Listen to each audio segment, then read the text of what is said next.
Yo guys, what's up? Welcome to my channel if you're new, and welcome back if you're not. Today, I'm going to be talking about something that might be concerning some players. I'm mainly talking about the player count, and I've been noticing that a lot of YouTubers are kind of using these numbers right here as like the numbers for New World. While this can be a good indicator to where the game's at, these numbers are not concrete. These are not all of the players playing New World right now. These are just the numbers on Steam right now. And no one is clarifying that this is just Steam. They really just say, look at the numbers and then move on with their point that they're trying to make. Which is why I'm emphasizing that this is, again, just Steam. We still have Xbox players. We still have PlayStation players. We still have a ton of players still playing this game. I see people making new players all the time. I see people leveling all the time.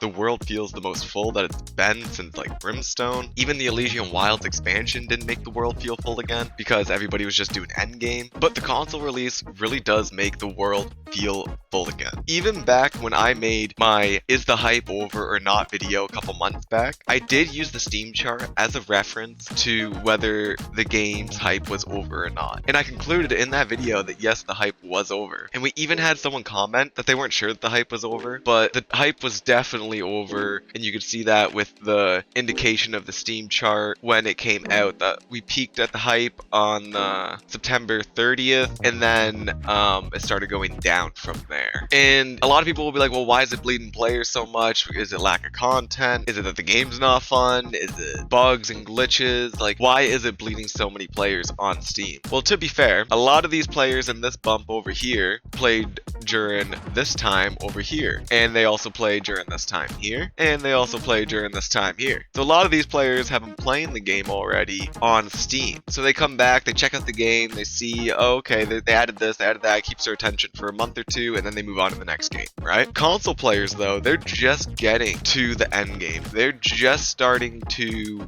get their gear together. They're just starting to experience all the dungeons, the raids, the PvP, the open world combat.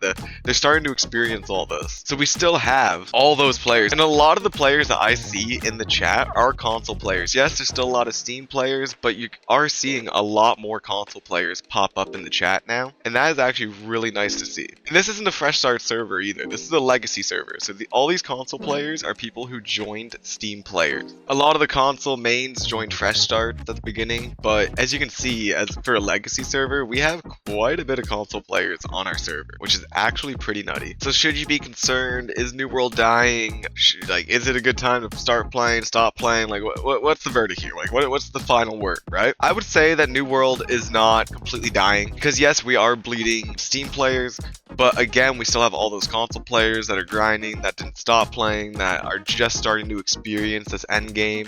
There's a 58 right here. What is he? He's on PlayStation. See, like this guy, he's still leveling. He's on PlayStation, right? So we still have console players. They're still grinding. They're still playing. Yeah, the Steam players are leaving, but that's to be expected. They've been coming back and leaving, dealing with the same stuff for like 2 years now, right? 3 years now, sorry. Is it a good time to start playing? Sure, it's actually not a bad time to start playing. We just had the Season 7 launch, which is kind of a topic in its own. People are not too happy with the Season 7 launch. Now, I might make a video about that, going over, is it actually that bad or not? Because in my opinion, the Season 7 servers are actually not terrible. Yes, there was just a giant bug with it to where they had to shut down a bunch of servers because people were transferring in and out of them when they weren't supposed to be. Again, like that's a topic in its own for its own video. But yeah, it's definitely not a bad time to start playing. I still see plenty of people out in the world leveling, skilling, questing, doing what they need to do. So there's going to be plenty of interactions there. It's also kind of good to start during this time because you're not going to have a bunch of people just kind of showing you the path or kind of killing all the bosses for you.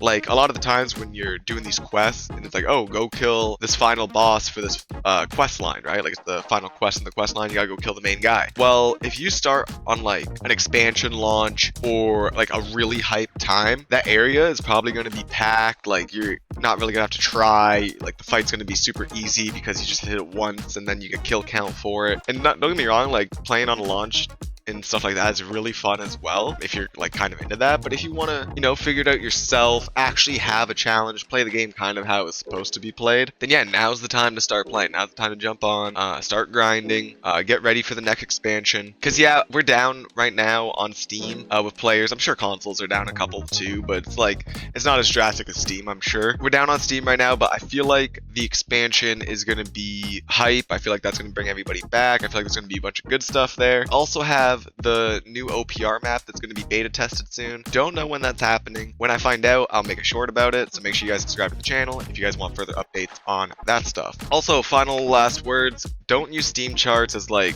these are the numbers, there's only 12,000 people playing, because I've actually played when there was 12,000 people playing. I actually played when there was 3,000 people playing, like when it hit the bottom. I think the bottom was 3,800 people playing. So I've played with those player numbers, and we are not there yet. All right, guys. When we do get there, I'll definitely be making videos about that and letting you guys know that, hey, we are down bad right now. But no, it's still a good time, still fun. Queues are still popping, OPR is still popping, dungeons still popping. They updated the OPR, so it's a little bit more SBMM, skill-based matchmaking, so your queues might be a little bit longer because of that, but that's because of the current update, and they're trying to queue you up with people who are equal to your skill level. They're trying to put you on the right team and all this stuff. Like if someone's super high skill in the lobby, they need to wait to balance it to get other people like to balance it out. Yeah, that's basically it, guys.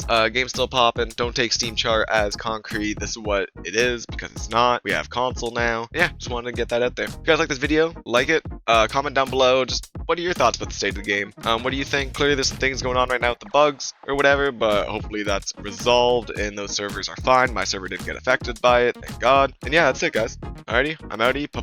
Peace.